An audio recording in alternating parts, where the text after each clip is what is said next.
नमस्कार दोस्तों, स्वागत है आपका हमारे चैनल में। दोस्तों, पिछले वीडियो में आपने विश्रवा जी के जन्म एवं उनके विवाह के बारे में जाना। आज हम लोग कुबेर जी के बारे में जानेंगे।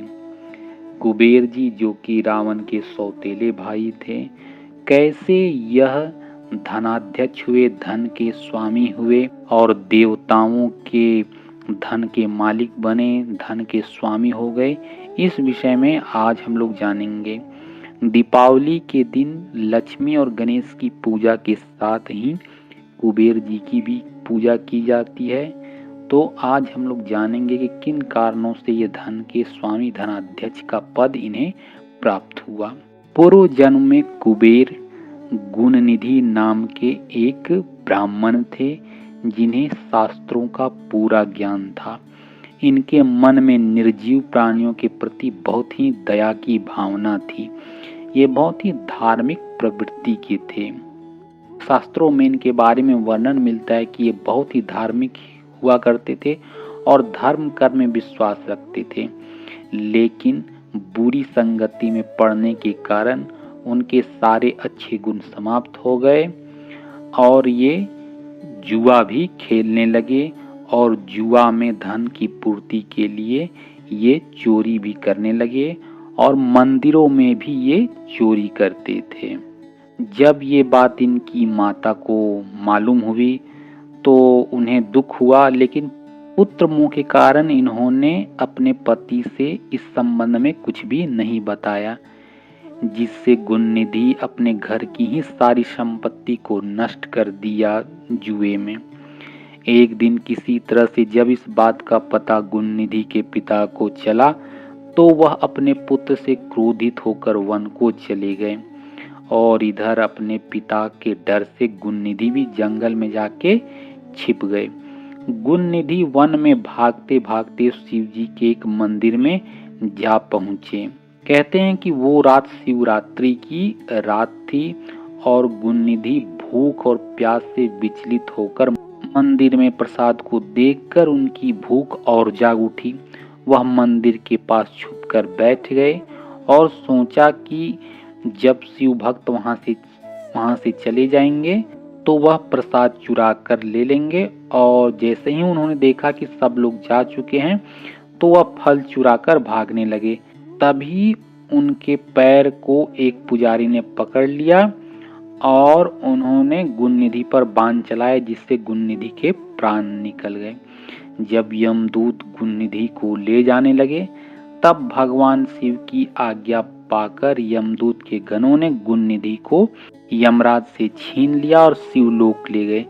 गुणनिधि के पूछने पर भगवान ने कहा कि मैं तुम्हारी अनचाही भक्ति से प्रसन्न हुआ, इसलिए तुम्हारे सारे कुकर्म माफ हुए, जिसके कारण तुम्हें शिवलोक की प्राप्ति हुई है।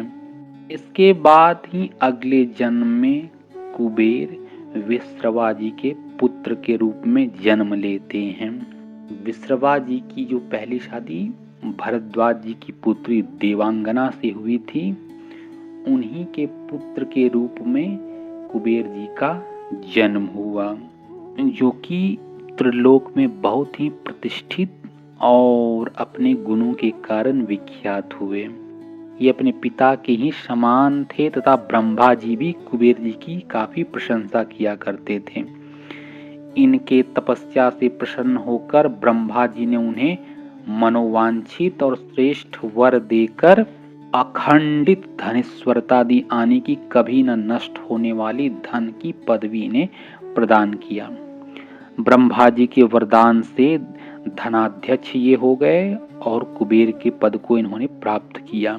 उन्हीं के दिए हुए महातेजस्वी पुष्पक विमान पर चढ़कर अपने पिताजी से ये मिलने के लिए आए। पुष्पक विमान भी इन्हें ब्रह्मा जी के वरदान से ही प्राप्त हुआ था और उन्होंने अपने तपस्या का परिणाम निवेदन करके अपने पिता को कहा कि पिताजी, ब्रह्मा जी ने मुझे यह अत्युत्तम वर दिया है, लेकिन मुझे उन परमेश्वर ने रहने के लिए कोई स्थान नहीं दिया है, अतः आप मुझे कोई ऐसा निश्चित स्थान बताइए जहाँ रहने से किसी की हिंसा न हो। तब उनके पिताजी विश्रवा जी कहते हैं कि दानवों के विश्वकर्मा ने लंका नाम की एक सुंदर पुरी राक्षसों के रहने के लिए बनाई थी, किंतु दैत्य लोग विष्णु भगवान के भय से उसे छोड़कर पाताल लोक चले गए हैं। उस पुरी का किसी शत्रु से आक्रांत होना अत्यंत कठिन है, क्योंकि वह समुद्र के बीच में बसी हुई है। तुम वहां रहने के लिए चले जाओ।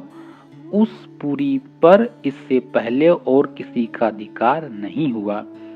तब धनपति कुबेर जी ने पिता की आज्ञा से जाकर उसी पुरी में प्रवेश किया।